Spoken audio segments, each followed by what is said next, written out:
Kinda raza, want to show you guys how I do my handles. I don't have a lathe, I'm not planning on getting one. I think all you need is a drill, some duct tape, sandpaper, and a little bit of elbow grease, and you can get the job done.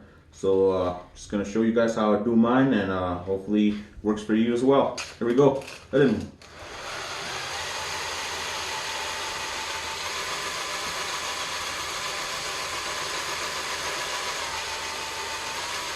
Let's do it.